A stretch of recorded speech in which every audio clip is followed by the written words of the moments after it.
नमस्कार दोस्तों, जेवी स्टडी पॉइंट के यूट्यूब चैनल में आपका बहुत बहुत हार्दिक स्वागत और अभिनंदन करता हूं।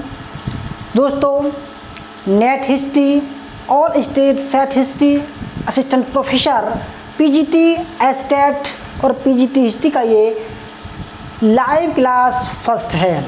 ठीक है दोस्तों, ये हिस्ट्री का लाइव क्लास फर्स्ट है। तो नया बैच का ये डेमो क्लास फर्स्ट है। लगातार हम क्लास को कंटिन्यू करेंगे। ठीक है, तो दोस्तों हमारा उद्देश्य है अब की बार नेट जेआरएफ पार और जो भी आप टेस्ट दे रहे हैं वो भी पार।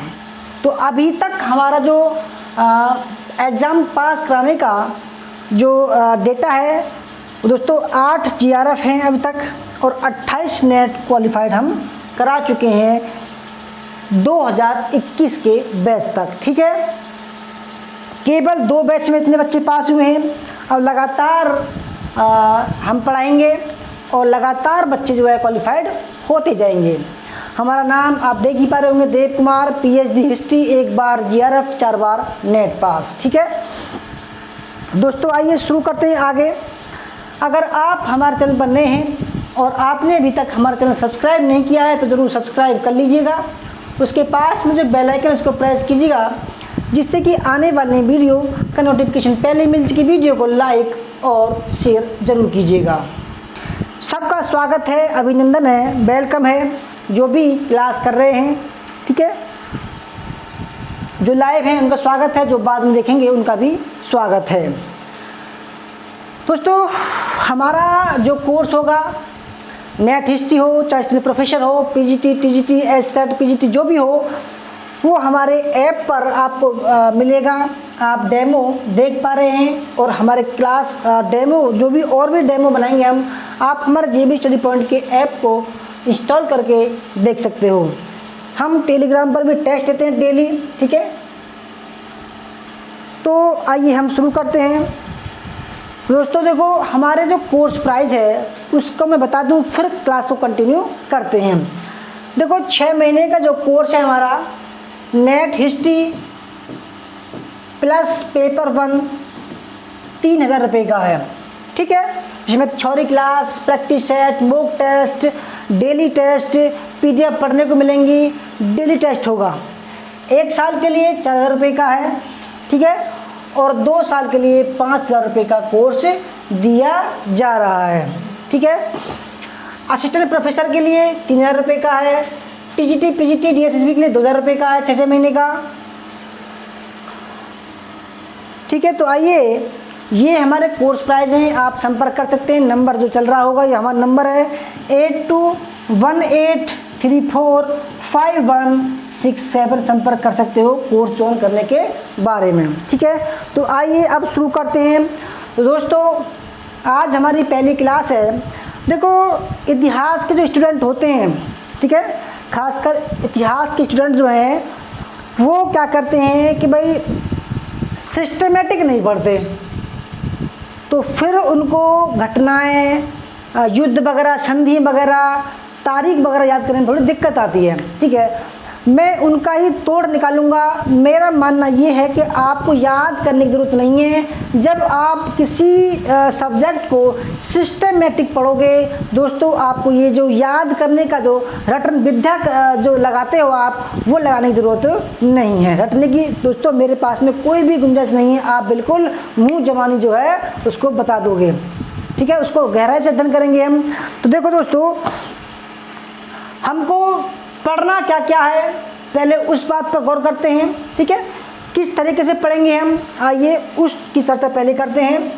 तो दोस्तों, इतिहास को जो हम इतिहास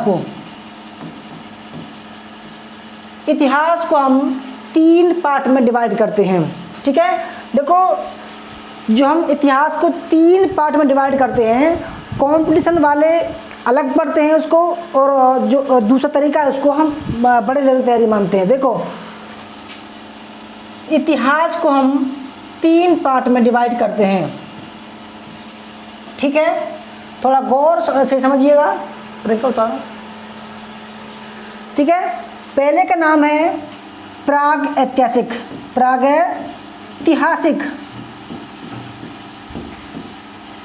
इसको इंग्लिश में बोलते हैं प्री हिस्ट्री। क्या बोलते हैं? Pre history. ठीक है। दूसरे का नाम है आद इतिहास। आद है आद इतिहास, या इंग्लिश में बोलते हैं प्रोटो हिस्ट्री। Proto history. तीसरे पार्ट का नाम है हिस्टोरिकल एज। हिस्टोरिकल एज यानी कि ऐतिहासिक काल। क्या है दोस्तों? ऐतिहासिक काल है। ठीक है।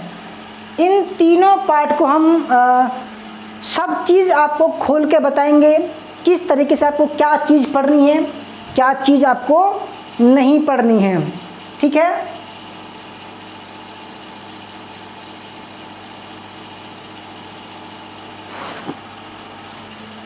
अब इसके अंतर्गत क्या क्या चीज़ आती है, क्या नहीं आती, उसका भी अध्ययन करेंगे हम। तो देखो दोस्तों, इसके यानी कि जो पहला पार्ट है आपका, ये दूसरा पार्ट है, तीसरा पार्ट है। पहले पार्ट के अंतर्गत हम क्या क्या पढ़ते हैं? ठीक है। पहले पार्ट के अंतर्गत हम पढ़ते हैं जहाँ से हिस्ट्री स्टार्ट होती है, यानी कि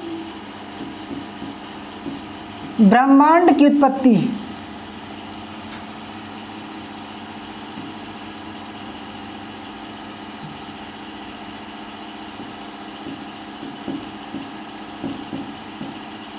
ब्रह्मांड की उत्पत्ति। ठीक है। ब्रह्मांड की उत्पत्ति से शुरू करते हैं हम। ठीक है। उसके बाद में इसी में दोस्तों सौरमंडल आता है। ठीक है। फिर जो है पृथ्वी की उत्पत्ति। पृथ्वी की उत्पत्ति आती है। भाई जहाँ से हमको इतिहास शुरू करना है, क्योंकि हमें जो इतिहास शुरू करेंगे वो पृथ्वी का इतिहास पढ़ेंगे। ठीक है। पृथ्वी की उत्पत्ति।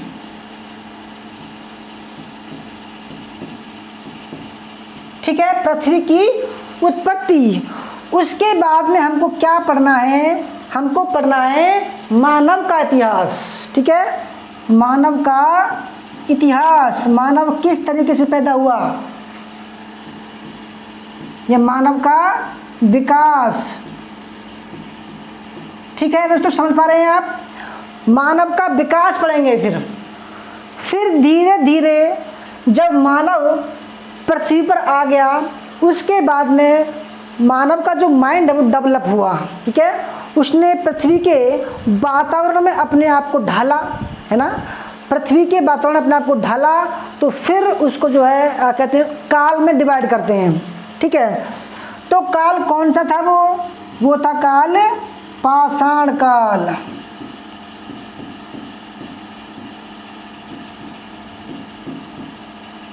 पाषाण काल। ठीक है दोस्तों। और इसी काल में हम पढ़ते हैं, आपको पढ़ाते हैं ताम्र पाषाण काल।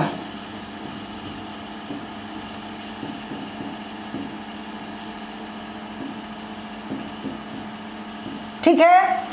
यहां तक हम प्रागैतिहासिक काल में पढ़ते हैं। ठीक है। सभी को बताऊंगा दोस्तों, एक एक चीज को आपको खोल के बताऊंगा, विस्तार पूर्वक बताऊंगा कि भाई आपको किस तरीके से पढ़ना है।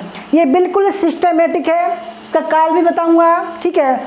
अब जो दूसरा पार्ट है, इसको बोलते हैं हम आद इतिहास। ठीक है। आद इतिहास। इसमें क्या पढ़ते हैं? इसमें हमको पहला नंबर पढ़ते हैं सिंधु सभ्यता। सिंधु सभ्यता।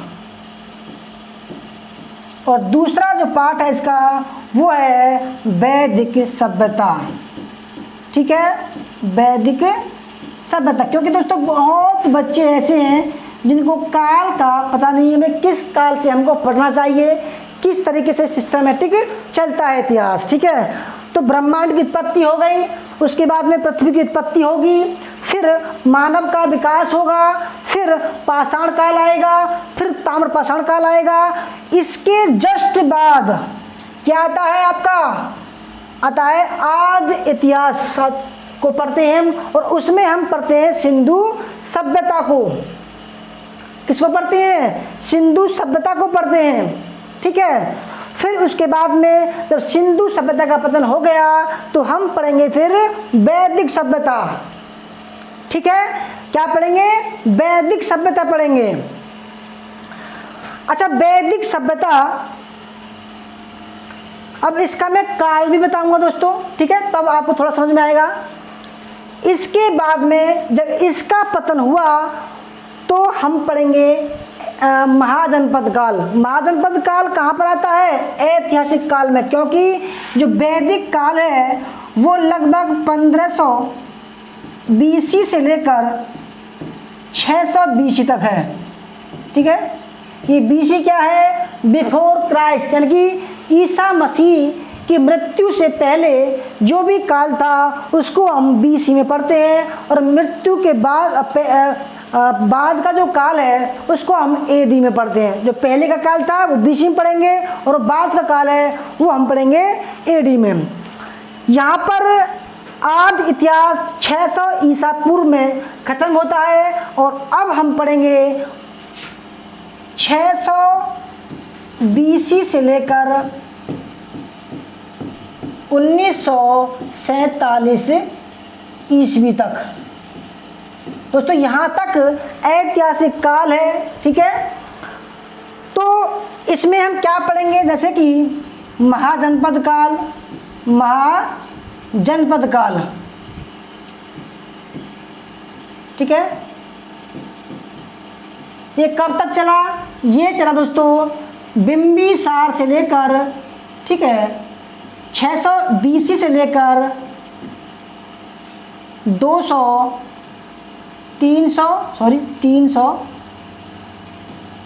600 से लेकर 323 BC, यानी कि जब तक चला जब तक मौर्य काल का उदय हुआ, ठीक है। चंद्रगुप्त मौर्य तक चला। जब चंद्रगुप्त मौर्य ने अंतिम नंद शासक गणानंद की हत्या कर दी, तब जो है कहा क्या शुरू होता है, मौर्य काल शुरू होता है, ठीक है। तो इसी महाजनपद काल में क्या क्या आया, ठीक है, इसमें धार्मिक आंदोलन शुरू होते हैं। धार्मिक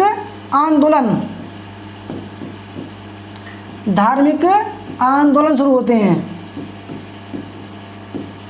जिनमें हम किस किस को पढ़ते हैं विशेष तौर पर, ठीक है, जैसे कि जैन, बौद्ध, शैव, भागवत, आजीवक, इनको पढ़ते हैं, ठीक है। इसके बाद में मौर्य काल पढ़ते हैं। मौर्य काल, ठीक है, जिसका जो काल था, इसका समय वो था 323 BC से लेकर 184 BC, ठीक है, 184 BC। इसके बाद में जो हम पढ़ेंगे दोस्तों वो पढ़ेंगे मौर्योत्तर काल। क्या पढ़ेंगे, मौर्योत्तर काल। मौर्योत्तर काल पढ़ेंगे, ठीक है, मौर्योत्तर काल पढ़ेंगे। मौर्योत्तर काल के बाद हम पढ़ेंगे गुप्त काल। गुप्त काल पढ़ेंगे, ठीक है। गुप्त काल के बाद में हमको पढ़ना है गुप्तोत्तर काल। गुप्तोत्तर काल, ठीक है दोस्तों। ये बिल्कुल सिस्टमेटिक तरीके से बता रहा हूँ आपको, क्योंकि आपको काल की गणना करने में दिक्कत आती है। गुप्तोत्तर काल, इसके बाद में, यानी कि ये जो काल था यहीं पे ख़त्म हो गया, ठीक है। इसके बाद में एक नया काल, ठीक है। इसके बाद में दोस्तों आता है राजपूत काल। राजपूत काल, ठीक है। और इसके बाद में हम पढ़ेंगे मध्यकाल। मध्यकाल में पहुंचेंगे हम। इसका जो समय है वो 1206 से लेकर 1707 ईस्वी तक है, ठीक। और इसके बाद में पढ़ेंगे हम आधुनिक काल।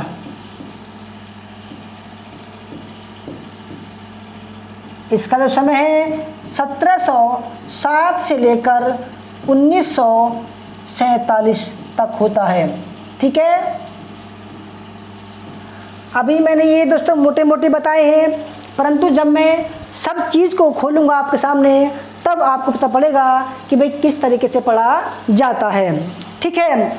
अब देखो बात करते हैं कि भाई ये जो प्रागैतिहासिक काल क्या है, ठीक है, आदि ऐतिहासिक काल क्या है और हिस्टोरिकल एज क्या होता है, ठीक है दोस्तों। प्रागैतिहासिक का मतलब ये है कि जिस काल, देखो कोई भी काल जब हम बनाते हैं कुछ ना कुछ प्रूफ लेकर बनाते हैं या साक्ष्य लेकर बनाते हैं, तो प्रागैतिहासिक काल के जो साक्ष्य मिले हैं वो मिले हैं पत्थर के औजार, ठीक है। पत्थर के औजार या पृथ्वी को जो है कार्बन डेटिंग के अकॉर्डिंग उसका समय निकाला गया है कि कब इसका उदय हुआ होगा, ठीक है दोस्तों। इसकी जो परिभाषा है प्रागैतिहासिक काल की, जिस काल में इंसान निरक्षर था, यानी कि पढ़ा लिखा नहीं था और पेट भरने के लिए मांस कंदमूल वगैरह खाता था, ठीक है, कच्चा मांस, फल कंदमूल खाता था, ठीक है, और पढ़ने लिखने का ज्ञान नहीं था, उस काल को बोलते हैं प्रागैतिहासिक काल। और जानवरों को मारने के लिए जो औजार प्रयोग किए गए दोस्तों उस, ठीक है, वो पत्थर के औजार थे, इसलिए उस काल को पाषाण काल कहा गया, ठीक है, पाषाण काल। फिर ताम्र पाषाण काल, यानी कि तांबे और पत्थरों के जो औजार थे वो साथ साथ इंसान ने प्रयोग किए, इसलिए बोलता है ताम्र और पाषाण काल। इससे पहले का दोस्तों जो काल है ब्रह्मांड की उत्पत्ति, ठीक है, पृथ्वी की उत्पत्ति और मानव का विकास, ये क्या है, हम इनको पढ़ते तो हैं परंतु दोस्तों हम इनको इतिहास में जानकारी स्वरूप पढ़ते हैं कि भाई किस तरीके से प्रथम जाति का उद्भव हुआ, प्रथम मानव कौन सा था, पत्थर बनाने वाला औजार बनाने वाला मानव कौन सा था, इसको जो है हम पढ़ेंगे इसी में, ठीक है। जब मानव ने पत्थर बना दिया, औजार बना दिया, तब हम पाषाण काल पढ़ेंगे। जब तांबे की खोज हुई, सबसे प्रथम धातु थी वो, तो ताम्र पाषाण काल पढ़ेंगे। उसके बाद में क्या हुआ दोस्तों, आदि इतिहास में आते हैं। इस काल तक आते आते जो इंसान था उसने दोस्तों लिखने की कला जो है सीख ली थी, लिखने की कला। जैसे कि सिंधु सभ्यता की जो लिपि थी वो चित्रात्मक थी, यानी कि इस काल के जो लोग थे वो चित्रों के माध्यम से समझते थे, ठीक है। परंतु अभी उस लिपि को पढ़ा नहीं गया है, तो इसलिए उस लिपि को हम बोलते हैं भाव चित्रात्मक, यानी कि जो चित्र थे उनका वो भाव निकालते थे और वो समझते थे, ठीक है। इसलिए सिंधु सभ्यता की जो लिपि है उसको अभी तक हमारे इतिहासकार समझ नहीं पाए हैं वो क्या है, इसलिए इसको बोला गया है प्रोटो हिस्ट्री। और इसकी जो परिभाषा है वो ये है कि जिस काल के लोग लिखना तो जानते थे परंतु अभी तक हम उसको पढ़ नहीं पाए हैं, उस काल को बोला गया है आदि ऐतिहासिक काल, ठीक है।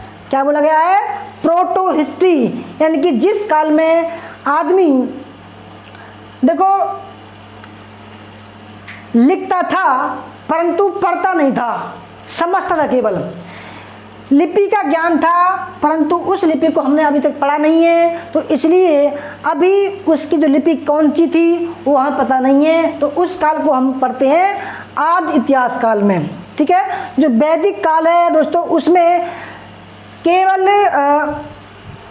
समझने का ज्ञान था, और जो ऋग्वेद है, ठीक है, जो भी ऋग्वेद हैं, जो भी वेद हैं दोस्तों, वो श्रुति थे, यानी कि एक गुरु अपने शिष्य को सिखाता है और वो शिष्य अपने शिष्य को सिखाते हैं। यानी कि अभी लिखने का ज्ञान नहीं था, अभी लिखने का ज्ञान नहीं था इस काल में भी, केवल समझने वाला ज्ञान था, यानी कि श्रुति, यानी कि कंठस्थ विद्या थी। यहाँ पर कंठस्थ विद्या थी, यहाँ लिखने और पढ़ने का ज्ञान अभी नहीं था, केवल दोस्तों श्रुति के माध्यम से लोग पढ़ते थे।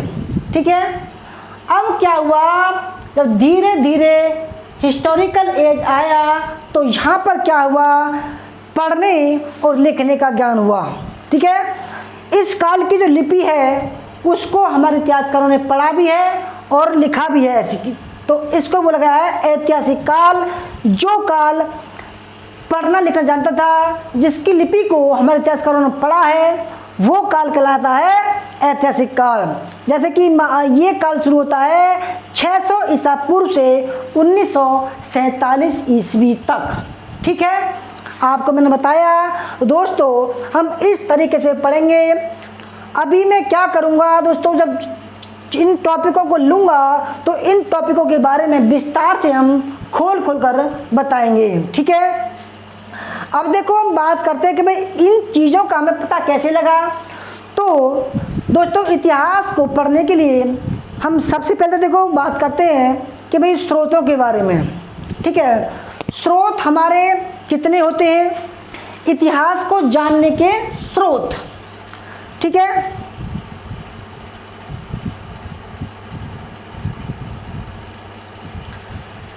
इतिहास को जानने के स्रोत देखते हैं। अब स्रोत इतिहास कि जो इतिहास लिखा गया, इतना इतिहास हम पढ़ते हैं तो किस लिए कैसे पढ़ते हैं, इतिहास के जानने के स्रोत। ठीक है, देखो पहला स्रोत होता है दोस्तों पुरातात्विक,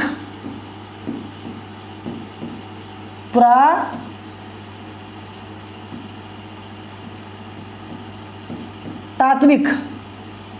ठीक है, दूसरा होता है साहित्यिक स्रोत, साहित्यिक।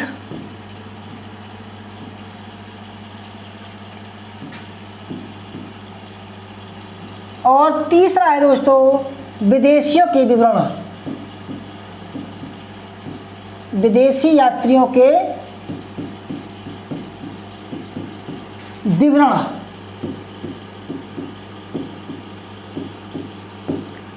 इन तीनों को मिलाकर इतिहास का निर्माण हुआ। जैसे कि दोस्तों मैंने बताया कि भाई जो पाषाण काल था, उस काल के जो लोग थे वो पत्थर का यूज करते थे। अब कहीं कहीं पर इतिहासकारों को पत्थर की औजार जो है वो पाए गए हैं। अब कार्बन डेटिंग पद्धति के अनुसार उसका पता लगाया गया कि भाई ये किस काल के औजार थे। तब दोस्तों उससे हम इतिहास की जानकारी प्राप्त करते हैं। जैसे कि कोई कुल्हाड़ी प्राप्त हुई है तो उससे अंदाजा लगाया है कि भाई ये जो औजार था ये पशुओं को मारने के लिए या पेड़ों को काटने के लिए था। ठीक है, तो इस तरीके से दोस्तों क्या है कि भाई धीरे धीरे इतिहास की कड़ी जुड़ती गई। ठीक है, और इतिहासकार जो है वो इतिहास को लिखते गए। देखो पुरातात्विक में हम क्या क्या पढ़ते हैं, जैसे कि अभिलेख। ठीक है, सिक्के,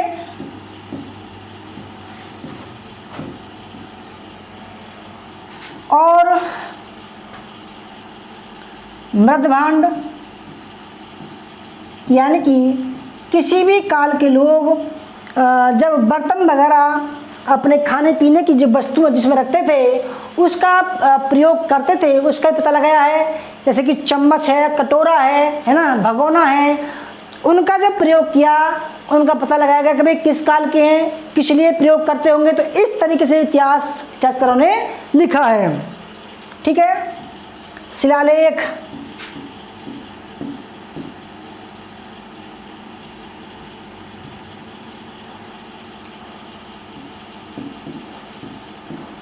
स्तूप, विहार, मंदिर, ठीक है,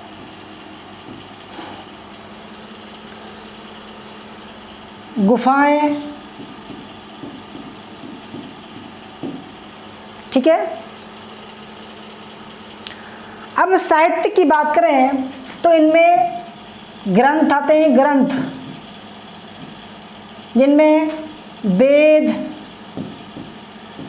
उपनिषद, आरण्यक, ठीक है, पुराण और बौद्ध ग्रंथ,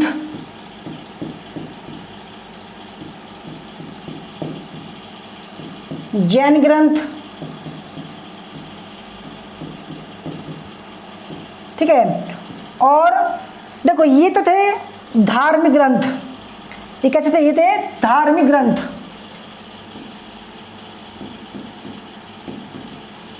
और कुछ थे अधार्मिक, जैसे कि कौटिल्य का अर्थशास्त्र हुआ, पाणिनि की अष्टाध्यायी हुई, ठीक है। ये कैसे थे, ये थे अलौकिक ग्रंथ यानी कि अधार्मिक ग्रंथ, जिनसे क्या पता लगता है, उस काल की सामाजिक स्थिति के बारे में, आर्थिक स्थिति के बारे में, ठीक है, और धार्मिक स्थिति के बारे में हमें पता लगता है कि भाई उस काल के लोग किस तरीके से रहते थे, किस तरीके से खाते थे, क्या पीते थे, क्या घटनाएं घटी उस काल में, ठीक है। जैसे कि अर्थशास्त्र हुआ, अष्टाध्यायी हुआ, अष्टाध्यायी, ठीक है, एटसेट्रा। इसके बाद जो तीसरा स्रोत है वो है विदेशी यात्रियों के विवरण। देखो दोस्तों, हेरोडोटस इतिहास के पिता हैं, उन्होंने इतिहास को लिखा, ठीक है, यानी कि ये इतिहास नहीं लिखा, उन्होंने इतिहास की शुरुआत की। तो विदेशी कौन कौन से आए, जिनकी जो पुस्तकें हैं, जिनके ग्रंथ हैं, उनसे भारत के बारे में जानकारी मिलती है। जैसे कि मेगास्थनीज की इंडिका हुई, ठीक है, इंडिका, मेगास्थनीज की इंडिका हुई, ठीक है। और फायान आया, फायान, हेनसांग, इत्सिंग, ठीक है, चाओजुकुआ आया, चाओजुकुआ,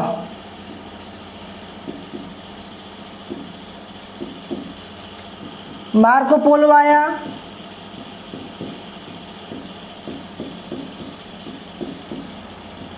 बारबोसा, कॉन्टी, निकोल कॉन्टी, ठीक है, डोमिंगो पायस आया और अंग्रेज आए। दोस्तों इन्होंने जो है, ये विदेशी यात्री हैं जिन्होंने भारत के इतिहास को लिखा है।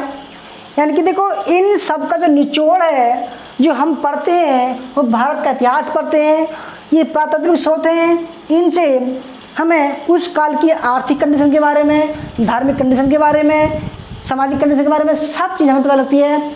किस तरीके से वो खाते थे, कैसे सिक्के चलाए उन्होंने, ठीक है, किस तरीके के जो औजार है वो प्रयोग करते थे, ठीक है, सब कुछ उनके बारे में हम इस तरीके से जानकारी मिलती है, ठीक है। देखो, उसके बाद में हमें इस तरीके से पढ़ना है कि इस तरीके से हमें पढ़ना है, सिस्टमेटिक। तो देखो, आज हम जो शुरू करने वाले हैं दोस्तों, वो करेंगे ब्रह्मांड की उत्पत्ति, पृथ्वी की उत्पत्ति, इन दोनों को आज हम कवर करेंगे, ठीक है।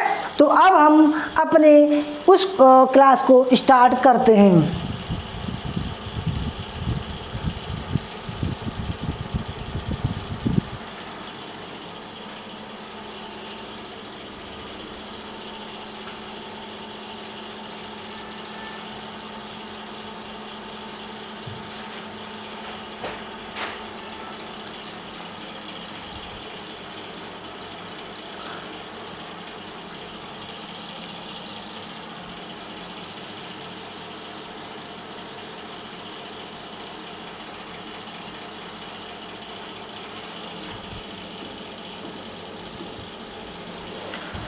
तो फ्रेंड्स देखिए, अभी मैंने बताया आपको इतिहास जो है 3 पार्ट में डिवाइड है, प्रागैतिहासिक काल, आदि ऐतिहासिक काल और ऐतिहासिक काल। ठीक है, अब देखो कुछ स्टूडेंट ऐसे होते हैं जो पढ़ते हैं प्राचीन इतिहास, मध्यकालीन इतिहास और आधुनिक इतिहास। तो आइए उसको भी देख लेते हैं एक बार।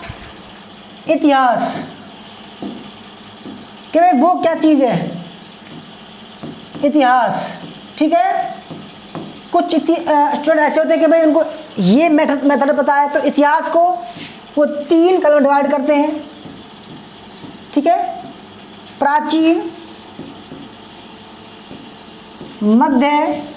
मध्यकालीन और आधुनिक काल। ये 3 काल ऐसे हैं दोस्तों जो कुछ स्टूडेंट इनको समझते हैं। ठीक है, प्राचीन काल,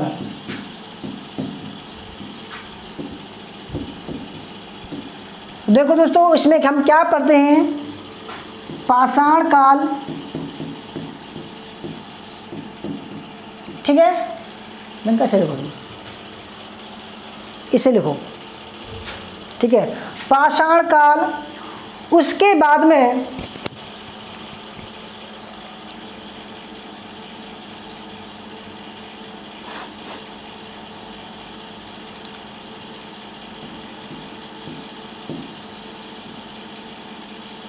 सिंधु सभ्यता। ठीक है, इसके बाद वैदिक सभ्यता, वैदिक काल, महाजनपद काल,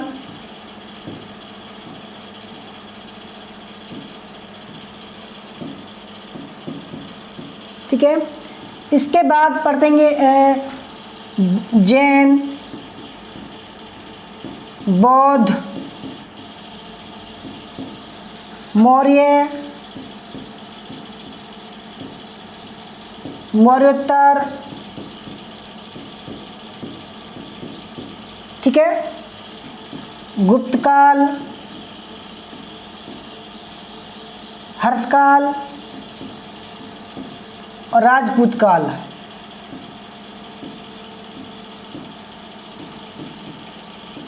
देखो दोस्तों, ये काल जो है वो 1206 तक चलता है।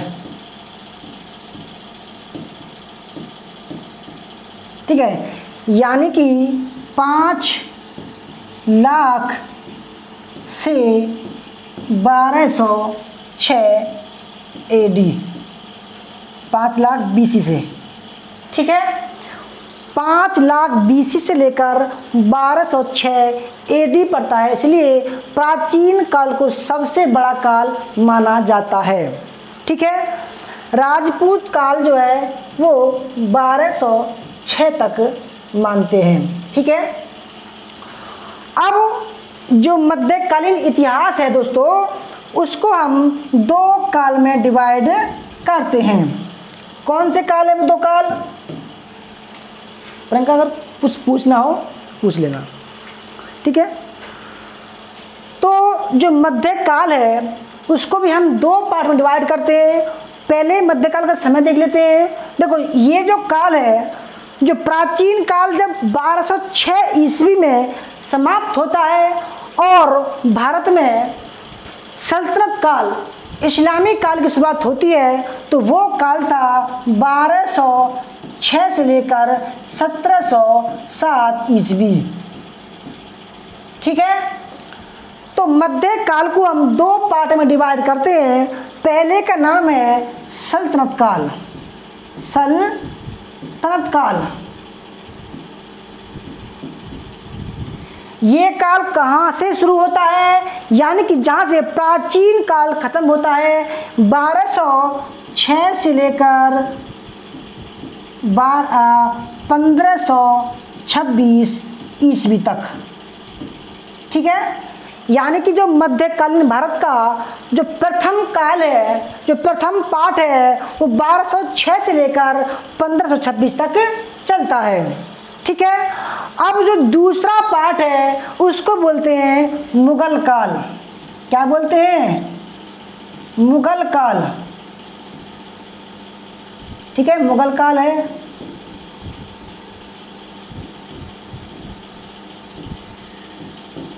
यह काल कब तक चलता है, यानी कि पानीपत के प्रथम युद्ध से जब बाबर भारत पर आक्रमण करता है और यहाँ के राजाओं को नेस्तनाबूद कर देता है, इब्राहिम लोदी को पानीपत के प्रथम युद्ध में हराता है, तो दोस्तों वह भारत में मुगल वंश की स्थापना करता है। ठीक है, यानी कि 1526 से लेकर 1707 तक इतिहासकार इसको मानते हैं। 1707 यानी कि औरंगजेब की मृत्यु तक जो है मुगल काल तक परिपक्व काल था। ठीक है, अब इसके जस्ट बाद होता है शुरू आधुनिक काल। ठीक है, ये काल जो है वो 1707 से लेकर 1947 तक चलता है। ठीक है, 1947 तक चलता है। दोस्तों ये बिल्कुल सिस्टमेटिक बता रहा हूँ आपको मैं, जिसमें उत्तर मुगल काल पढ़ेंगे हम। उत्तर मुगल काल यानी कि औरंगजेब की मृत्यु के बाद में जो भी शासक हुए वो तू चल मैं आया वाली बात हुई गई, यानी कि दोस्तों कोई 1 साल, कोई 2 साल, कोई 3 साल ऐसे ही रहा और नित नए नए राजा आते गए।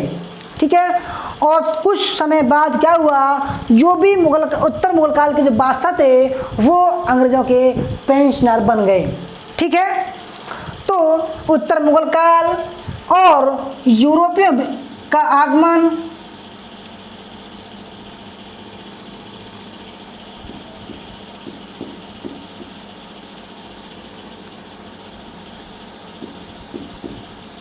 यूरोपियों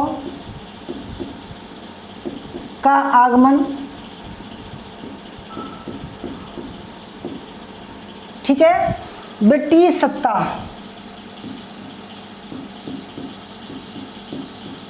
ब्रिटिश राज की स्थापना,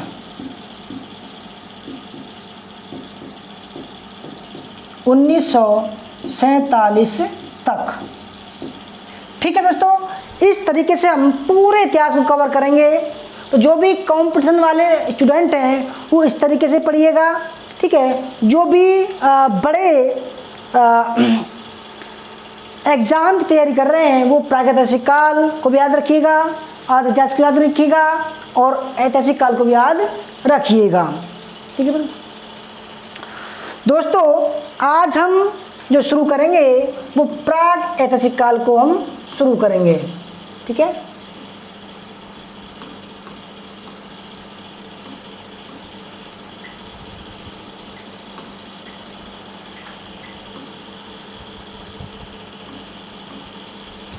तो देखो यहाँ से हम चलेंगे क्योंकि हमारा जो एग्जाम है बड़े लेवल का है, तो हम शुरू करेंगे आज ब्रह्मांड की उत्पत्ति। दोस्तों ब्रह्मांड की उत्पत्ति, देखो जिस तरीके से आप ये चित्र देख पा रहे हैं, ये सूरज है, सूर्य है, ये क्या है, सूर्य है। ठीक है, ये ब्रह्मांड का एक छोटा सा पार्ट है। तो दोस्तों आप ये मानिए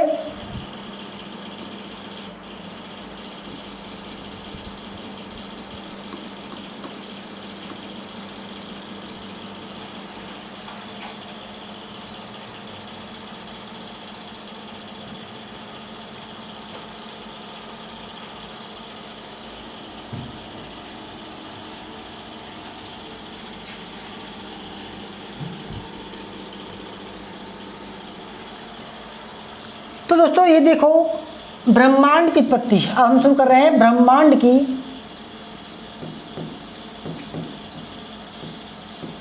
की उत्पत्ति।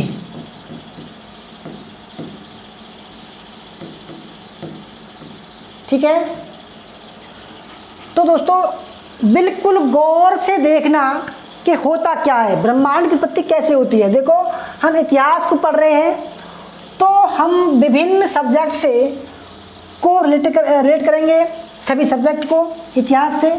ठीक है, आप ये जो है अंडरलाइन बनाई है इसको गौर से देखना।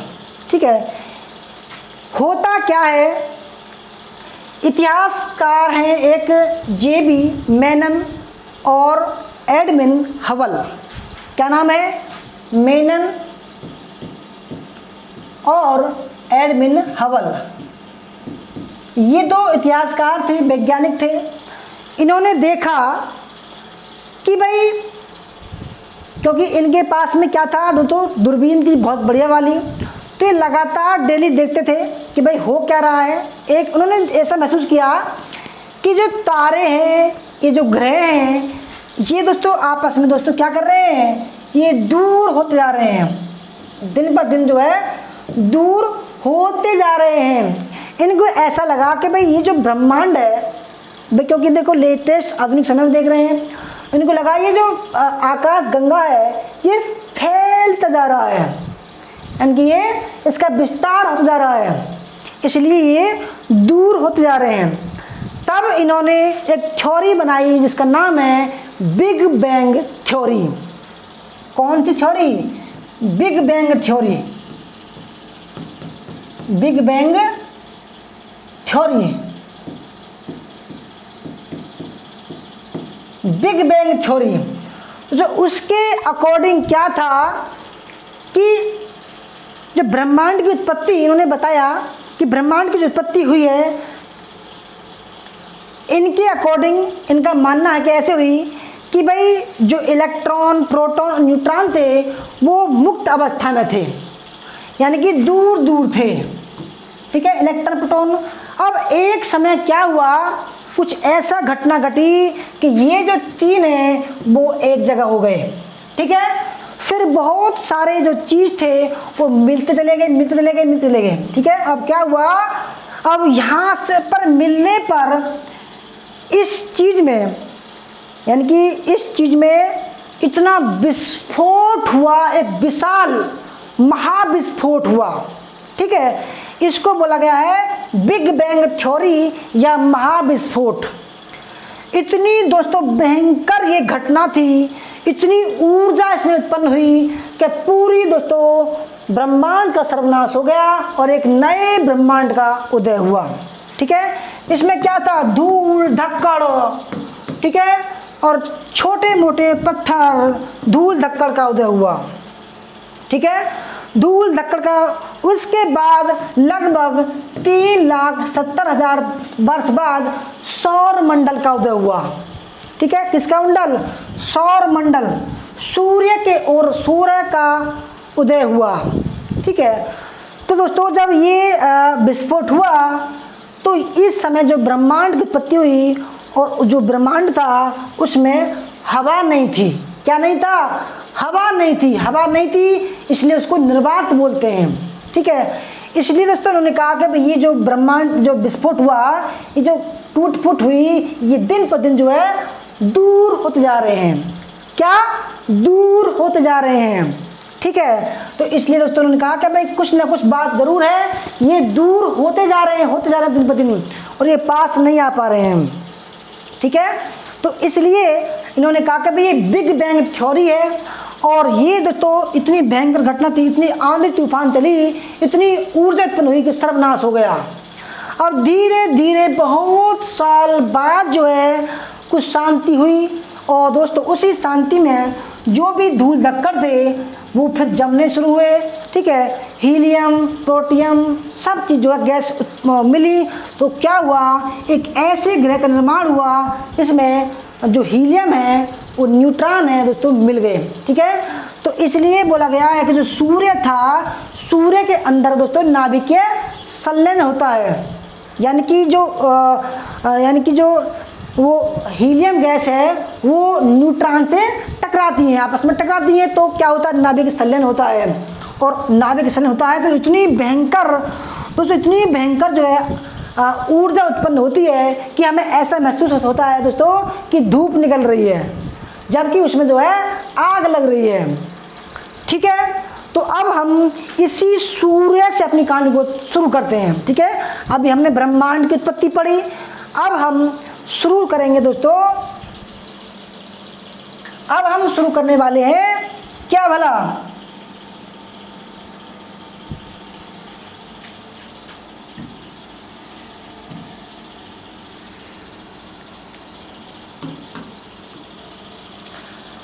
अब हम शुरू करने वाले दोस्तों, ये देखो इस चीज को देखो, सौर मंडल आपके सामने आ चुका है। ठीक है, ये सूर्य है, यहाँ पर हीलियम और न्यूट्रॉन की बमबारी हो रही है, आपस में टकरा रहे हैं, तो क्या हो रहा, ऊर्जा उत्पन्न हो रही है। दोस्तों ये जो आकाश गंगा थी पहले, अब सूर्य बन गया। ठीक है, अब ये क्या हुआ, अपनी धुरी पर घूमने लगा, इतनी तेज घूमने लगा कि अब जो आप ये सफेद सफेद लाइन देख पा रहे हैं, ये क्या है, ये इसकी एक परवलय लाइन है, परवलय। यानी कि दोस्तों ये जो इतनी तेज गति से घूम रहा है कि बड़ी से बड़े ग्रह को भी अपने हवा के लपेटे में ले लेगा। ठीक है, तो हुआ क्या, जब ये अपने और पास घूमने लगा, ठीक है, निर्वात है नहीं, फिर भी हवा इसने जो है बना दी घूमने के साथ में। तो दोस्तों ये दूर दूर से जो ग्रह बन गए थे इसकी परिधि में आ गए, जो इसकी परिधि में आ गया वो इसके साथ में घूमने लगा। ठीक है, समझ पाएंगे, यानी कि ये जो ग्रह है तो दूर दूर से, ब्रह्मांड बहुत बड़ा है ना, तो बहुत बड़े होने के साथ में क्या हुआ, ये इसका जो बहुत विशाल है ये सूर्य, और ये अपनी धुरी पर घूम रहा है ना, घूम रहा है, और इतनी हवा इसके साथ में बह रही है, इतनी हवा कि बड़े से बड़े ग्रह को भी अपने अंदर ये घुमा सकता है। ये जो ग्रह देख रहे हो ना आप, ये इसके और पास चक्कर लगा रहे हैं, क्योंकि ये जो घूमते घूमते आए होंगे कभी, तो इसमें क्या हुआ, इसके और पास ही घूमने लगे। ठीक है, तो होता क्या है कि देखो, कहते हैं कि भाई जो भारी पत्थर होगा वो इसी की जो परवलय होगी उससे दूर जाने की कोशिश करेगा। यानी कि ये जो एक ग्रह यहाँ से आया और वो इस तरीके से जा रहा है, घूमने लगा, जोर लगा रहा है, क्योंकि भारी है तो जोर लगा रहा है, तो यहाँ तक आ गया होगा, है ना। तो देखो सबसे जो भारी है उसको बोला गया है बृहस्पति। ठीक है, सबसे भारी क्या है, बृहस्पति है। जो सबसे हल्का ग्रह है वो इसके पास में होगा। भाई जो हल्का होगा वो सबसे तेज घूमेगा, तो सबसे जो हल्का है वो है बुध ग्रह, जो सबसे नज़दीक है। ठीक है, देखो सवाल बनते हैं कि सबसे नज़दीक ग्रह कौन सा है, तो बुध है। सबसे बाहरी पथ में कौन सा है, जो भारी है वो है बृहस्पति। ठीक है, तो अब जब यानी कि देखो बुध है, फिर सेकंड नंबर पर है शुक्र, तीसरे नंबर पर है हमारी पृथ्वी। ठीक है, अब इसके बाद में, क्योंकि ब्रह्मांड ठंडा है, इसके बाद में जो भी ग्रह हैं वो ठंडे होते चले गए। कैसे बोला, ठंडे होते चले गए। ठीक है, अब हम बात करेंगे पृथ्वी की उत्पत्ति की। पृथ्वी की उत्पत्ति की, देखो दोस्तों आप एक बात बताओ, इतिहासकार बोलते हैं कि जो पृथ्वी थी वो आग का गोला थी, पहले आग का गोला थी। ठीक है, आग का गोला थी। अब मुझे ये बताओ प्रियंका, समझना कि कोई मतलब कि कोई आपके कप में चाय रखी है, कोई कप है इसमें चाय रखी है।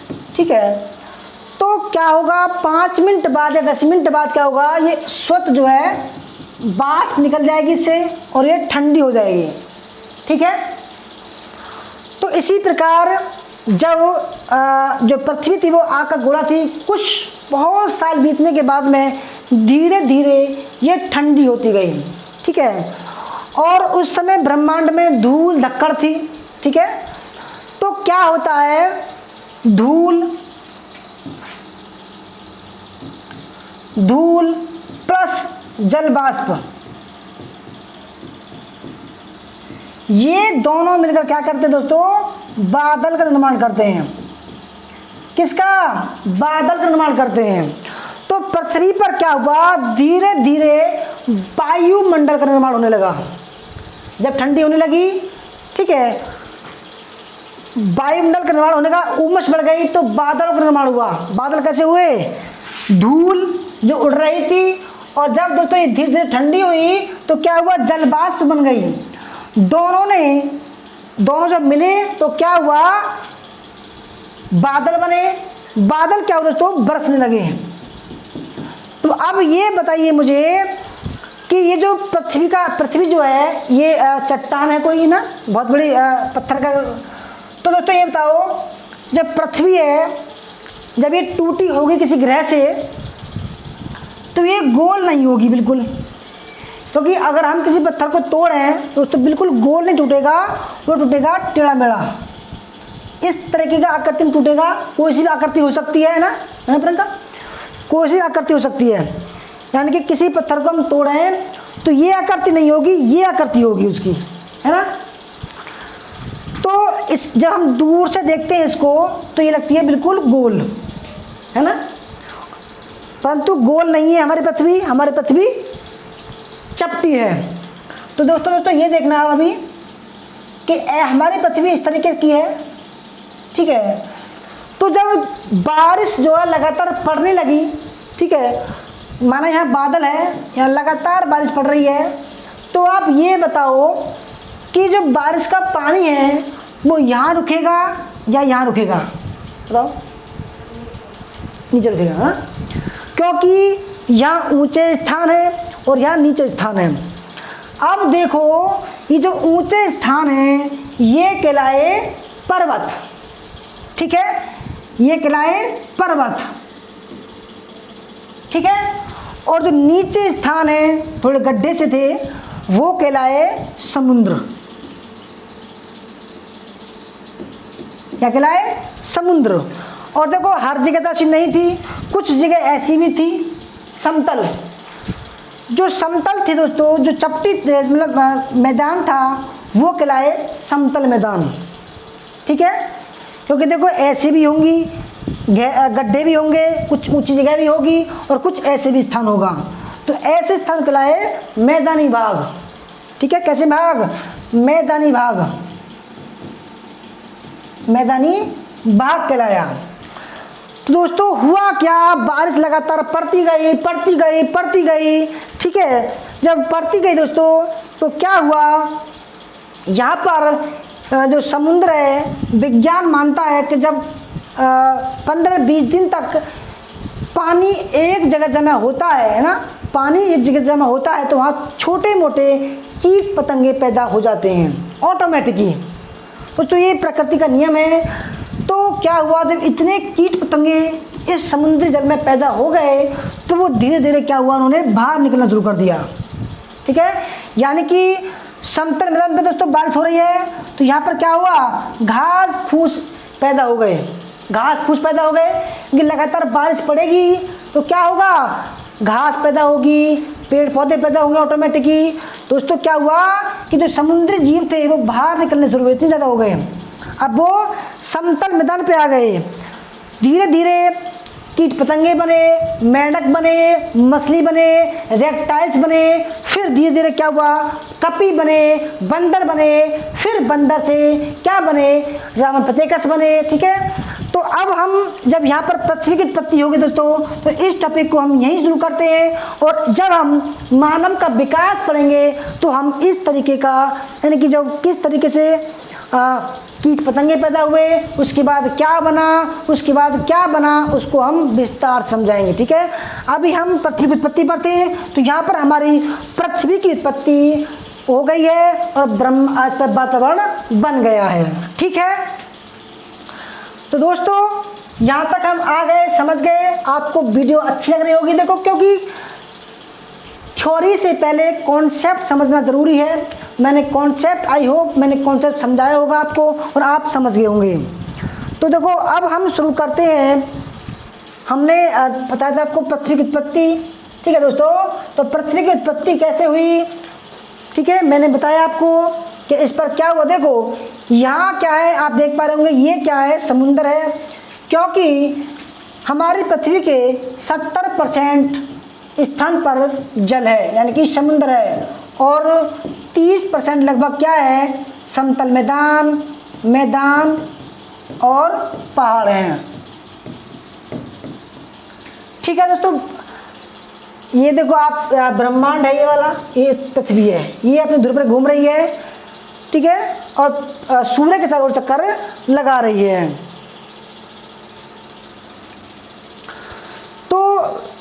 पर जब पृथ्वी की उत्पत्ति हो गई तब हम इसके बाद पढ़ते हैं काल, यानी कि कब से कब तक ये बिना मानव के चलती रही। ठीक है, यानी कि जब तक मानव आया तब से और पृथ्वी के बीच का जो काल था उस काल की हम गणना अब करते हैं। ठीक है, यानी कि पृथ्वी की उत्पत्ति से लेकर मानव के विकास तक जितना भी समय बीता उस काल को हम पढ़ने वाले हैं। ठीक है, समझ रहे हैं आप। और फिर हम कल की जो क्लास होगी उसमें पढ़ेंगे हम मानव का इतिहास। ठीक है, तो दोस्तों अब हम पढ़ेंगे थ्योरी टाइप में। ये पाषाण काल है, देखो ये मैंने आपको बता दिया, प्रागैतिहासिक काल या पाषाण काल। प्रापाषाण काल पढ़ेंगे, मध्य पाषाण काल पढ़ेंगे, नवपाषाण, ताम्रपाषाण। फिर आदि ऐतिहासिक काल में सिंधु घाटी, वैदिक सभ्यता में ऋग्वैदिक और उत्तर वैदिक, और ऐतिहासिक काल में प्राचीन, मध्यकालीन और आधुनिक काल हम पढ़ने वाले हैं। ठीक है, ये पाषाण काल है दोस्तों। ठीक है, पाषाण काल को हम 3 पार्ट डिवाइड करते हैं। ठीक है, पाषाण काल को, यानी कि प्रापाषाण काल लगभग 5 लाख ईसा पूर्व से लेकर 10,000 ईसा पूर्व के काल को हम प्रापाषाण काल कहते हैं। फिर दूसरा जो काल है वो है मध्य पाषाण काल, लगभग 10,000 से लेकर 6,000 ईसा पूर्व। और तीसरा जो काल है वो है नवपाषाण काल, 6,000 से लेकर लगभग 3500 या 3,000 ईसा पूर्व। हम प्रापाषाण काल को 3 पार्ट में डिवाइड करते हैं। ठीक है, तो तीसरा काल है, पहला काल है निम्न प्रापाषाण काल। दोस्तों जो प्रापाषाण काल है उसको हम 3 पार्ट में डिवाइड करते हैं, यानी कि निम्न प्रापाषाण काल, इसका जो समय था वो 5 लाख से लेकर 50,000 ईसा पूर्व था। क्योंकि जो प्रापाषाण काल है इसका जो समय है 5 लाख से लेकर 10,000 ईसा पूर्व था। ठीक है, और जो इसका जो पहला पार्ट है वो निम्न प्रापाषाण काल, इसका जो समय है वो 5 लाख ईसा पूर्व से लेकर 50,000 ईसा पूर्व। इस काल का जो मानव था वो जो औजार प्रयोग करता था वो हस्तकुठार, बिदानी और क्लीवर था। इसके बाद में जो दूसरा काल आया मध्य प्रापाषाण काल, ये 50,000 से लेकर 40,000 ईसा पूर्व लगभग था। और इस काल का जो औजार था वो था सल्क उद्योग का औजार, सल्क। फिर तीसरा जो काल आया उच्च प्रापाषाण काल, और ये जो काल था वो 40,000 से लेकर 10,000 ईसा पूर्व था। इस काल के जो औजार थे वो सल्क एवं फलक, ब्लेड एवं ब्यूरिन नामक औजार थे। ठीक है, कैसे? सल्क एवं फलक, इसलिए इसको फलक उद्योग बोलते हैं, ब्लेड एवं ब्यूरिन। जो पाषाण काल का दूसरा जो काल था मध्य पाषाण काल, ये 10,000 से लेकर 6,000 ईसा पूर्व था। और जो तीसरा जो काल था नवपाषाण काल का वो 6,000 से लेकर 3500 ईसा पूर्व था। ठीक है, ये मैंने बाद का बताया है क्योंकि अभी हमें पढ़ना है उस काल का, यानी कि पृथ्वी की उत्पत्ति से लेकर पाषाण काल के बीच में जो भी काल मानव उत्पन्न हुआ। ठीक है, मानव की उत्पत्ति से लेकर और पृथ्वी की उत्पत्ति के बीच का जो काल था उसको हम पढ़ना है। तो फ्रेंड देखो, अलग अलग अब हम थ्योरी रूप में पढ़ेंगे।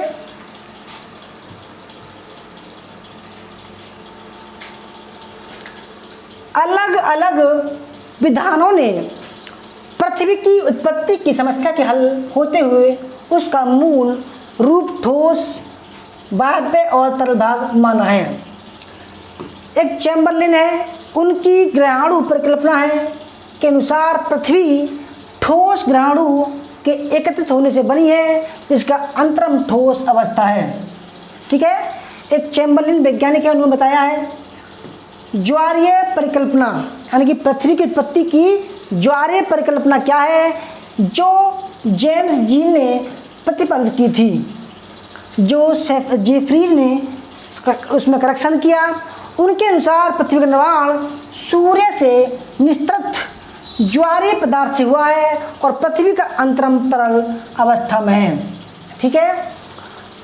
तीसरा है लाप्लास। लाप्लास वैज्ञानिक हैं जो वायव्य नीहारिका परिकल्पना के प्रतिपादक हैं के अनुसार पृथ्वी का अंतरल तरल है, यानी कि उन्होंने कहा कि जो पृथ्वी के अंदर का भाग है वो तरल है, लावा है। नीहारिका परिकल्पना के अनुसार पृथ्वी की उत्पत्ति गैस से बनी नीहारिका से मान जाती है, जो इस बात का प्रमाण है कि पृथ्वी के अंतरम को वायव्य व्यवस्था में मानते हैं। ऐसा ही किसने कहा है? जोप्रीज ने कहा है। दोस्तों देखो, मैंने बताया कि जब पृथ्वी की उत्पत्ति हुई और मानव उस पर पहली बार आया, उस काल तक आते आते बहुत साल बीत गए थे। तो उस काल का हम अध्ययन करेंगे, ठीक है, क्योंकि आपके एग्जाम में ऐसे ही गहराई वाले सवाल आते हैं। देखो, तो हम क्या करते हैं, उस काल को महाकल्प और महाकल्प को कल्प में, कल्प को युग में, और जो चौथा पार्ट है इसका युग के प्रारंभ होने का समय।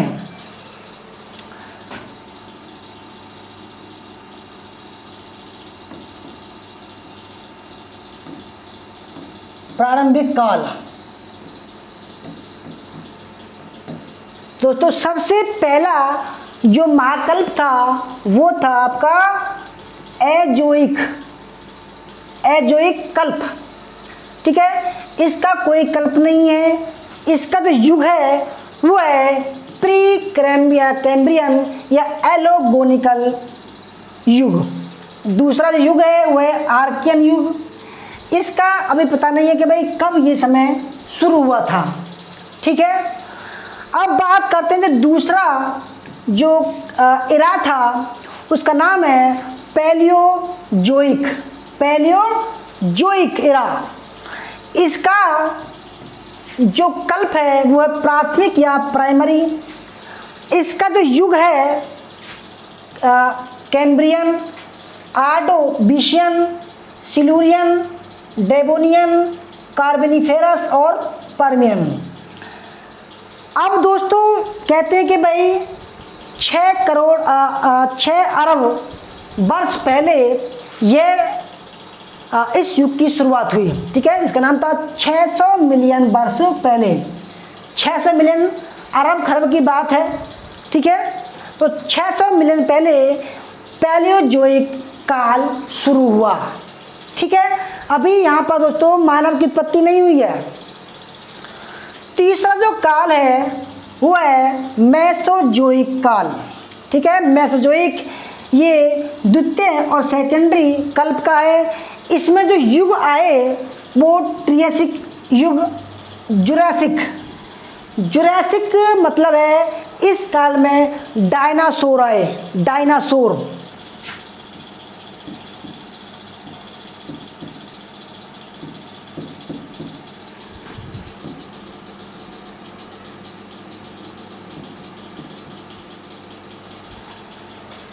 क्रिटेशस, यह काल 250 मिलियन यानी कि दोस्तों ये लगभग 250 करोड़ वर्ष पहले होगा।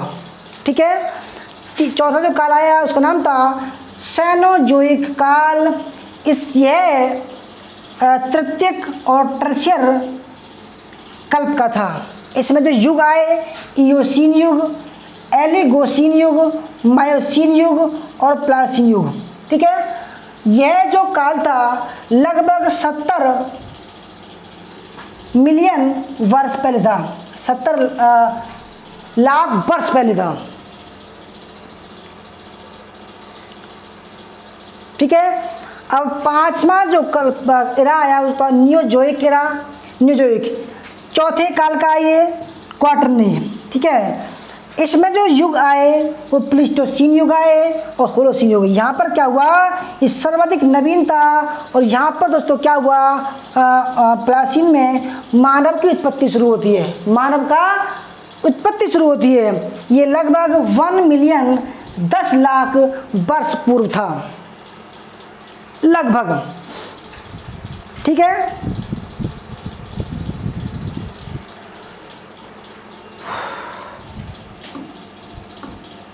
अब और पढ़ते हैं, महाद्वीप और महासागरों का निर्माण प्री कैम्ब्रियन युग में हुआ। ये इंपोर्टेंट है सवाल।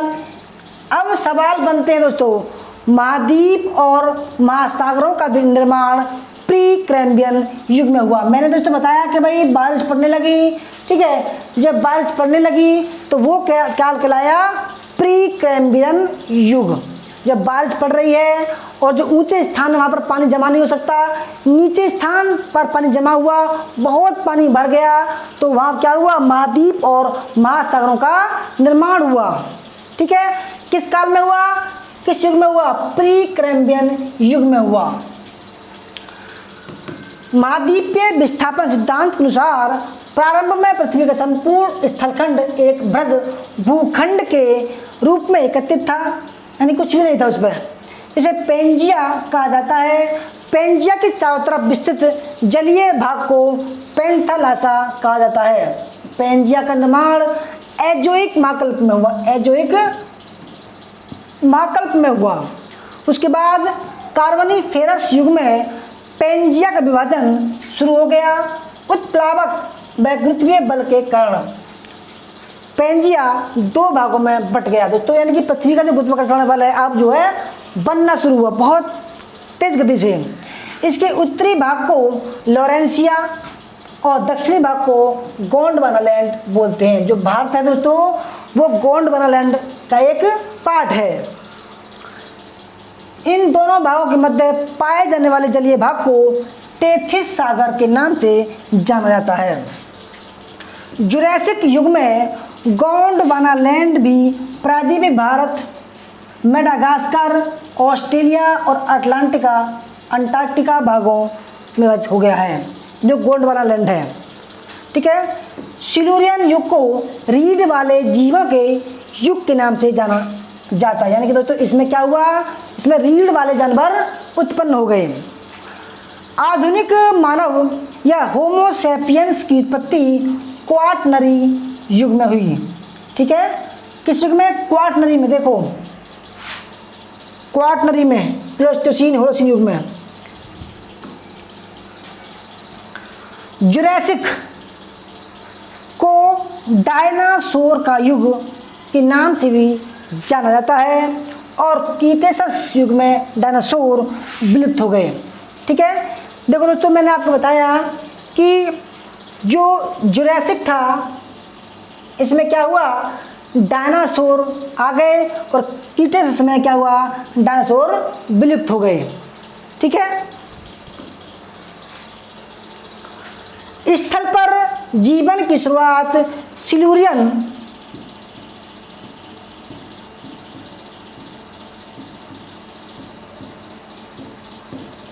युग में हुई। किस युग में, सिल्यूरियन।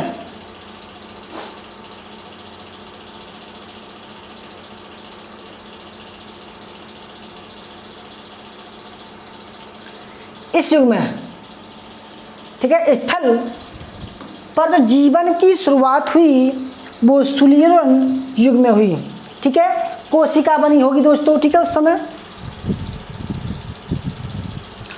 अब और देखते हैं, पृथ्वी के इतिहास का अध्ययन करने से पहले हमें कल्प, उसके बाद युग तथा शक के बारे में जानना जरूरी हो जाता है। जैसे अभी हमने पढ़ा, पृथ्वी के इतिहास को 5 बड़े हिस्सों में बांटा जाता है जिन्हें कल्प के नाम से जाना जाता है। अभी हमने पढ़े थे पांचों, जिनमें सेनोजोइक कल्प, मेसोजोइक, पैलेजोइक कल्प और आदिकल्प, ठीक है।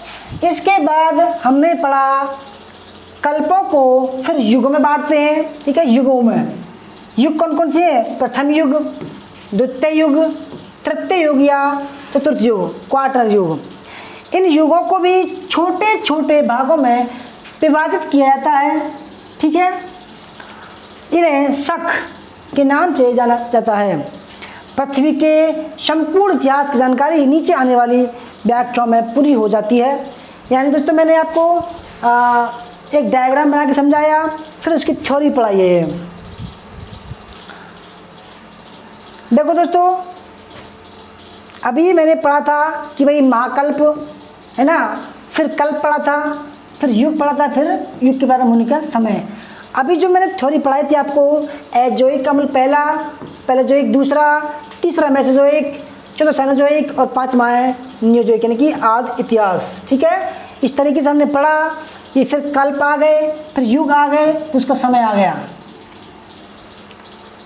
जुरासिक डायनासोर का उदय, क्रीटेशस डायनासोर का अंत, सिल्यूरियन जीवन की उत्पत्ति, जीवन की उत्पत्ति। ठीक है,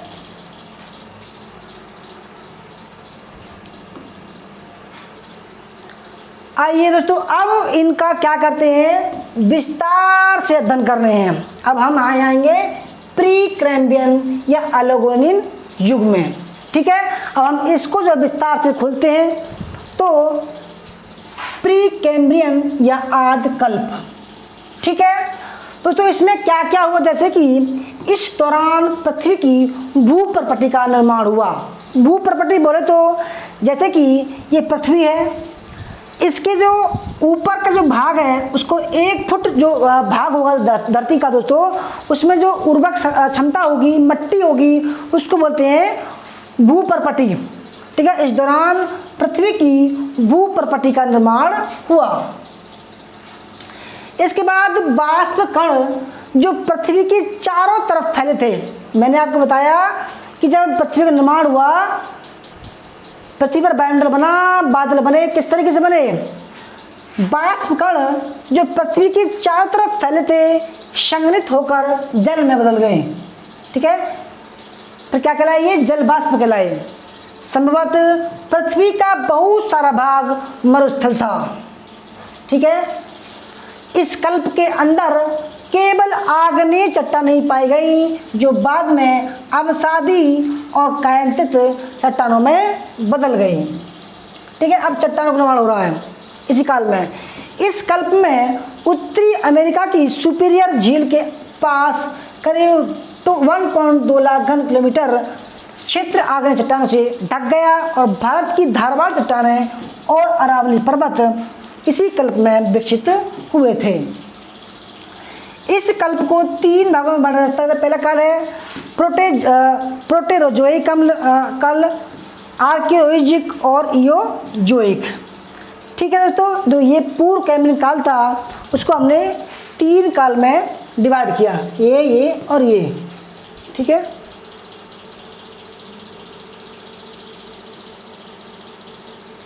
यानी कि प्री कैम्ब्रियन को हम 3 में डिवाइड करते हैं। ठीक है,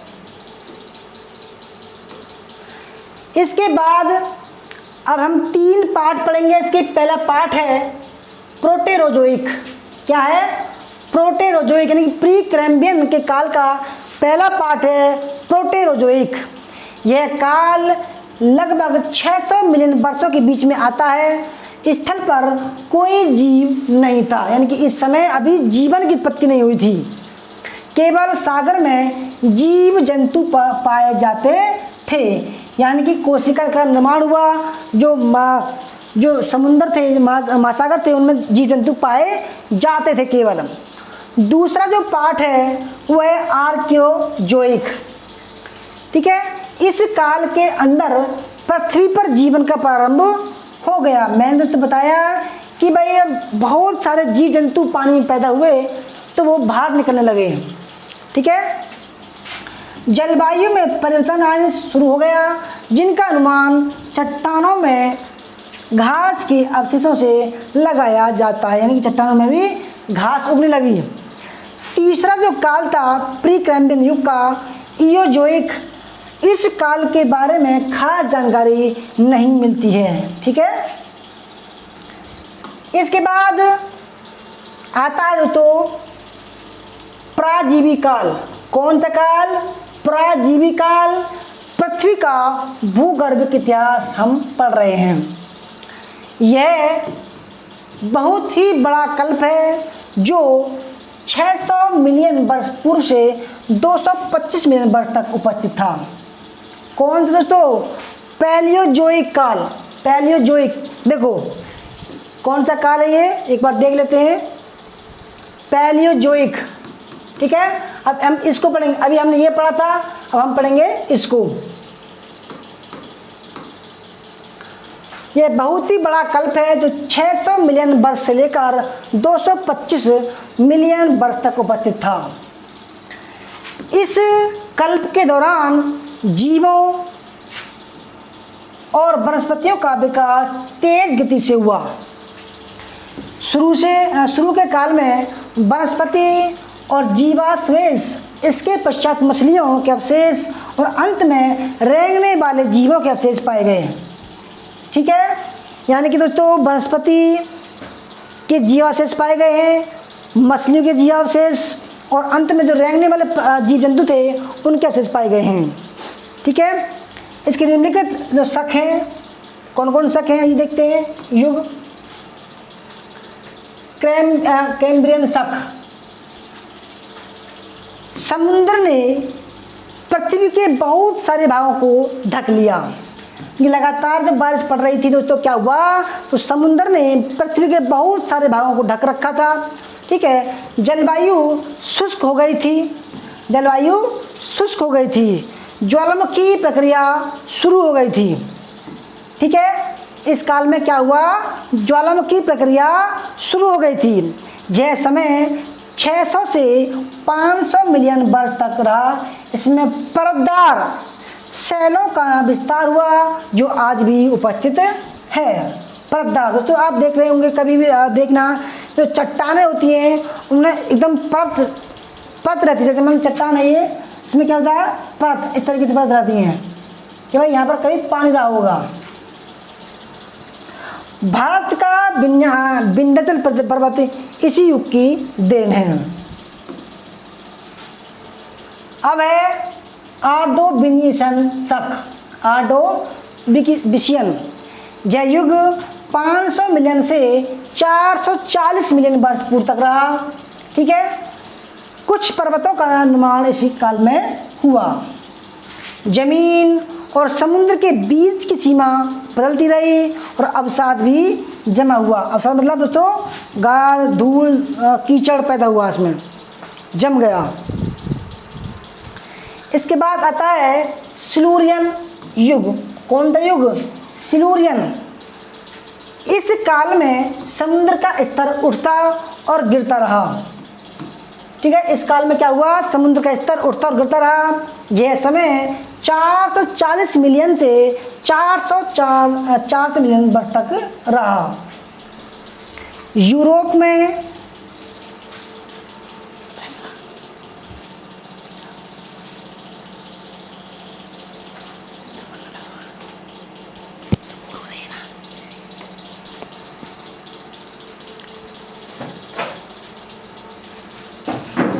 पानी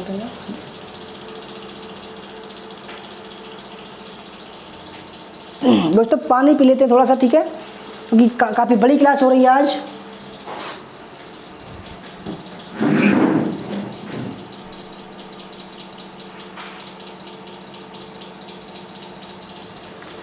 क्लास बड़ी हो रही है आज।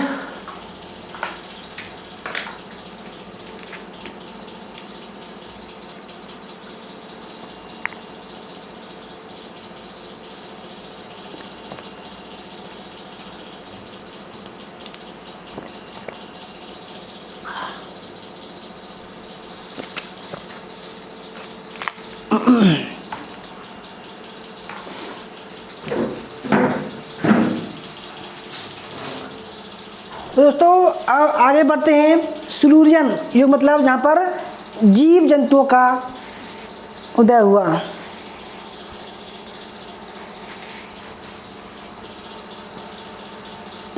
स्थल पर यूरोप में पर्वत निर्माण की प्रक्रिया शुरू हुई, जिसके फलस्वरूप स्कैंडिनेविया के पर्वत और स्कॉटलैंड पर्वत का जन्म हुआ। इस प्रक्रिया को कैलिडोनियन हलचल भी कहा जाता है। इसके बाद डिवोनियन युग। कौन सा युग, डिवोनियन युग। इस काल में सूखी जमीन का क्षेत्र बढ़ गया था, क्योंकि दोस्तों इसमें क्या हुआ, वातावरण में बदलाव होना शुरू हुआ। ठीक है, अब धूप निकलनी शुरू हुई। इस समय में पर्वत श्रेणियों की प्रक्रिया तेज हो गई, जो सिल्यूरियन दशक में शुरू हुई थी। जंगल का जन्म जमीन पर हो गया था। जंगल का जमीन दोस्तों, जंगल का जन्म जो है जमीन पर हो गया था। जैसे मैंने बताया, लगातार बारिश पड़ रही थी तो जंगल जो है समतल धन पर बन गए। मछलियों की और जनजातियों का विकास हुआ, जिसमें शार्क मछली भी थी। ठीक है, इसे मत्स्य युग के नाम से जाना जाता है, मत्स्य युग।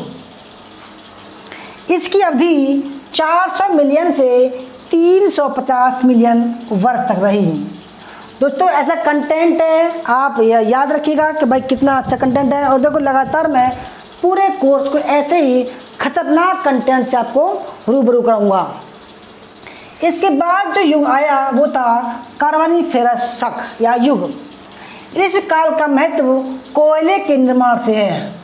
ठीक है, अब सवाल आ जाए भाई कोयले का निर्माण किस काल में हुआ, युग में हुआ, तो कार्बोनिफेरस युग। इस युग के दो उपभाग हैं।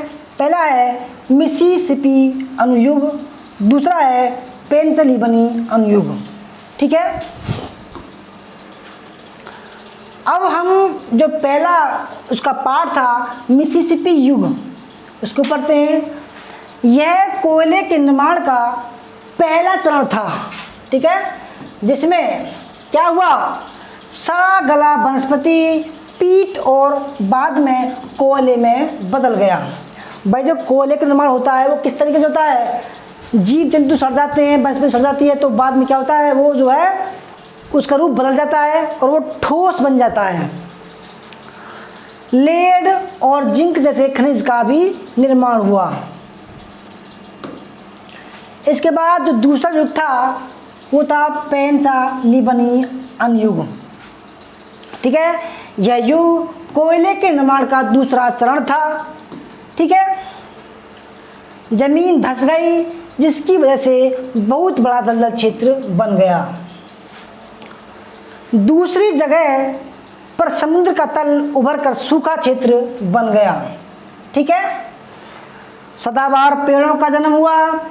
रेप्टाइल भी जमीन पर आ गए। रेप्टाइल मतलब दोस्तों रेंगने वाले जीव जो थे उसको बोला गया है रेप्टाइल्स। इन दोनों युगों की अवधि 350 मिलियन से 250 मिलियन वर्ष तक रही। अब बात करते हैं पार्मियन शक। पार्मियन शक सिल्यूरियन काल में शुरू हुई पर्वत निर्माणकारी कैलिडोनियन हलचल इस युग तक जारी रही। इसे हर्षिनियन हलचल के नाम से भी जाना जाता है। इस युग में बने पर्वत फ्रांस, स्पेन और उत्तरी अमेरिका के एपलेशियन पर्वत क्षेत्र में पाए जाते हैं। पिघलते हुए हिमानी ने बहुत बड़े अपसादी जमाव को जन्म दिया। इसकी अवधि 270 मिलियन से 225 मिलियन वर्ष तक रही। पतझड़ पौधे का भी जन्म हुआ, जो सूख जाते हैं दोस्तों ना, जिनके पत्ते झड़ जाते हैं, ऐसे पौधों का भी निर्माण हुआ। अब बात करते हैं मेसोजोइक कल्प या इरा। पृथ्वी का भूगर्भिक इतिहास पढ़ रहे हैं हम। ठीक है दोस्तों, मेसोजोइक कल्प, इस कल्प की अवधि 225 मिलियन और से 70 मिलियन वर्ष तक रही। ठीक है, यह पिछले कल्प की तुलना में शांत रहा। इसे 3 शकों में बांटा जाता है। पहला ट्रियासिक शक, जुरासिक और तीसरा है क्रिटेटस।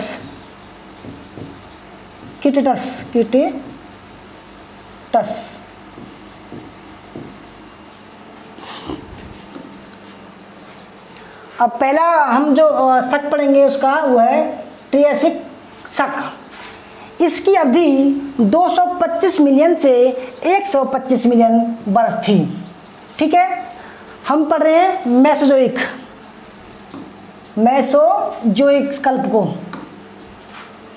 उसके 3 पार्ट थे, तो उसके पहले पार्ट का नाम है ट्रियासिक। इसकी अवधि 225 से 180 मिलियन वर्ष थी। जमीन का बहुत बड़ा हिस्सा अभी भी सूखा था। ठीक है, ज्वालामुखी प्रक्रियाएं शुरू हो गई थी, ज्वालामुखी प्रक्रियाएं, ठीक है। तांबा और यूरेनियम का जमाव बन गया था। इसके बाद हिमालय और आल्प्स पर्वत की जगह टेथिस सागर उपस्थित था। यानी कि आल्प्स पर्वत और हिमालय पर्वत पहले नहीं था, बाद में बना है। पेंजिया नाम के महाद्वीप का विभाजन होना शुरू हो गया था, है ना। इस काल को रेंगने वाले जीवों का काल माना जाता है, रेप्टाइल्स युग माना जाता है। ठीक है, इसके बाद जुरासिक डायनासोर काल। पर्वतों का अपरदन बहुत तेज से हुआ। ठीक है, समुद्र द्वारा जमीनों का भी अपरदन हुआ।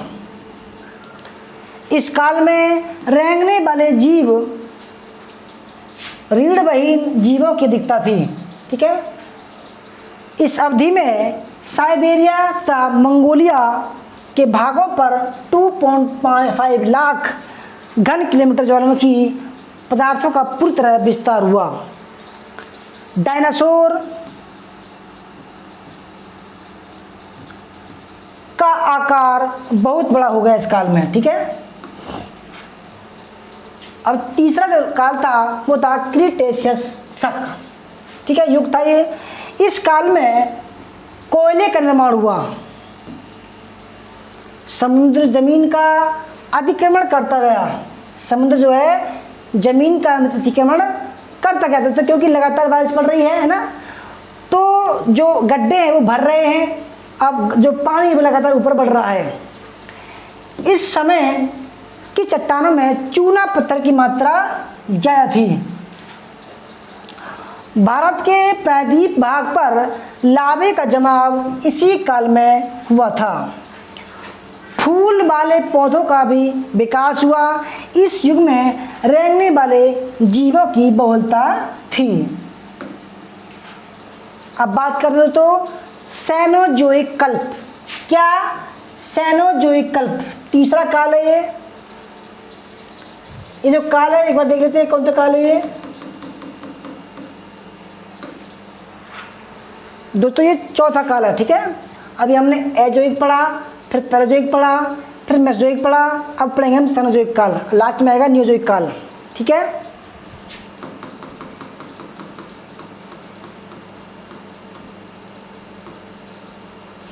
सेनोजोइक कल्प। इस अवधि की विशेषता यह है कि इसी काल में सबसे पहले दूध पिलाने वाले स्तनधारी जीवों का आगमन हुआ। याद रखिएगा, ये मोस्ट इंपोर्टेंट है। स्तनधारी जीवों का काल कौन सा था? सेनोजोइक काल। इसकी अवधि 70 मिलियन से 1 मिलियन वर्ष तक रही है, यानी कि 10 लाख वर्ष तक रही है। सेनोजोइक कल्प को टर्शियरी युग के नाम से भी जाना जाता है। इसके बाद आता है दोस्तों, क्योंकि इसी इरा में आता है पैलियोसीन युग। ठीक है, इसी अभी उसी में चल रहे हैं। जैसे मैंने बताया था, इराक के बाद में फिर आता है कल्प, फिर युग। अब युग की बात कर रहे हैं तो पैलियोसीन युग। इस अवधि का विस्तार 70 मिलियन से 60 मिलियन वर्ष तक रहा। नई पर्वत श्रेणियाँ बनती रहीं। संसार के कुछ हिस्सों में उपजाऊ मिट्टी भूमि बन गई। ठीक है, उपजाऊ भूमि। डायनासोरस खत्म हो चुके थे। डायनासोर जो है वो खत्म हो चुके थे दोस्तों, यहाँ तक आते आते। अब इसी का जो युग था इयोसीन युग। इयोसीन, इस अवधि में जमीन का नीचे धंसना व समुद्र द्वारा अतिक्रमण बढ़ता रहा, क्योंकि लगातार बारिश पड़ रही है। और दोस्तों क्या हुआ, जमीन जो नीचे धंस गई और समुद्र का विस्तार होता गया। अटलांटिक महासागरों ने अपना आज का आकार इसी समय ही धारण कर लिया था। ठीक है, अब बात करते हैं ओलिगोसीन युग की। अभी दोस्तों युग पर चल रहे हैं। इस अवधि में समुद्र जमीन से पीछे हट गया। पर्वत निर्माणकारी शक्तियां और ज्वालामुखी प्रक्रिया सक्रिय हो गई, जिससे हिमालय, आल्प्स तथा रॉकीज पर्वतमालाओं का विकास हुआ।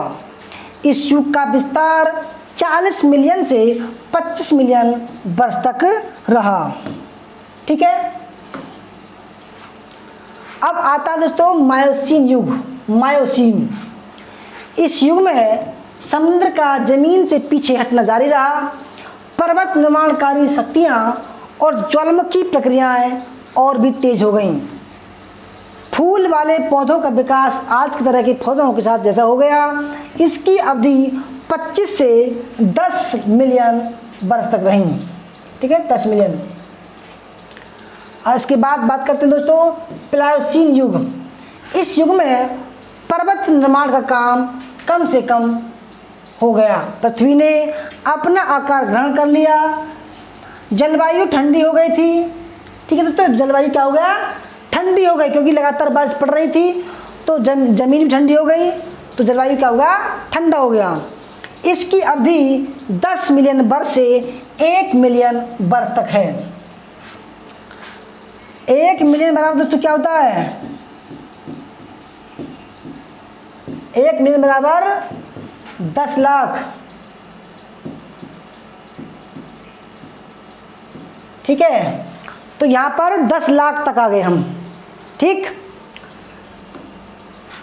अब जो चौथा जो शक है, चौथा शक, ठीक है, यह अवधि 10 लाख वर्ष से शुरू होकर अभी तक जारी है। ठीक है, इसे 2 युगों में बांटते हैं। पहला युग है प्लियोटोसीन युग और आधुनिक युग। ठीक है, आइए देखते हैं इनको भी। तो सबसे पहले पढ़ते हैं प्लियोटोसीन युग। इसे हिमयुग के नाम से जाना जाता है। ये दोस्तों यहाँ पर क्या हुआ? अब इतनी ठंडी हो गई कि बर्फ पड़ने लगी, बहुत हिमयुग आ गया ये।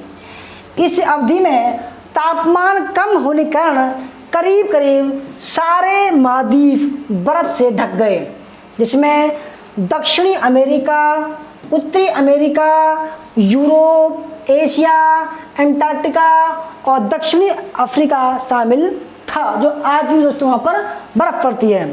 अतः यह एक जलवायु परिवर्तन का समय था। यूरोप और उत्तरी अमेरिका में 4 छोटे छोटे हिमयुगों का आगमन हुआ। इन 4 युगों के बीच में शांत समय भी रहा। ठीक है, इस समय में दूध पिलाने वाले जीवों का बहुत अधिक विकास हुआ। उत्तरी अमेरिका की ग्रेट लेक्स का जन्म इसी समय में हुआ। ग्रेट यानी बड़ी झील का। तो दूसरा जो पार्ट है आधुनिक काल, आधुनिक युग। इस अवधि के अंदर बर्फ की चादर का आकार कम हो गया, क्योंकि गर्मी की वजह से बर्फ पिघल गई थी। क्योंकि दोस्तों अब इस युग में क्या हुआ? गर्मी शुरू हो गई, समुद्र की सतह ऊपर उठ गई और जमीन का अपरदन शुरू हो गया और उन सभी स्थलाकृतियों का विकास हुआ जिसे हम आज जानते हैं। ठीक है, यह काल आज से 10,000 वर्ष पहले शुरू हुआ था। इस काल के दौरान मेधावी मानव का उदय हुआ। ठीक है,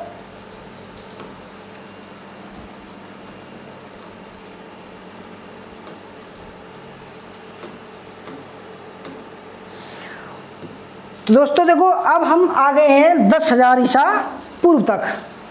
तो अब ये जो यहाँ से जो काल शुरू होगा वो होगा पाषाण काल, क्योंकि लगभग दोस्तों 5 लाख ईसा पूर्व तक से शुरू होता है वो काल। तो अब हम 5 लाख ईसा पूर्व से पाषाण काल को शुरू करेंगे। ठीक है, अब हम दोस्तों देखो आज हमने पढ़ा ब्रह्मांड की उत्पत्ति, पृथ्वी की उत्पत्ति, उसके काल डिवाइड आपने पढ़े, और कल का जो क्लास होगी वो होगा मानव का विकास। क्या होगा दोस्तों? मानव का विकास। तो दोस्तों सही बताइएगा, देखो कंटेंट काफ़ी ज़बरदस्त है, ऐसा ही कंटेंट लास्ट तक मिलेगा आपको। वीडियो ईमानदारी से बताना कैसी लगी, अच्छी लगी तो लाइक करना, शेयर करना, और देखो इसकी आपको PDF भी मिल सकती है, केवल 1500 रुपये में पूरा कोर्स मिलेगा। फुल कोर्स की PDF में आपको 1500 रुपये में, कितने में? 1500 रुपये मिलेगी। और अगर आपको कोर्स ज्वाइन करना है तो 3000 रुपये का कोर्स है हमारा 6 महीने का। हमारा नंबर है 8218345167 पर संपर्क कर सकते हैं। धन्यवाद।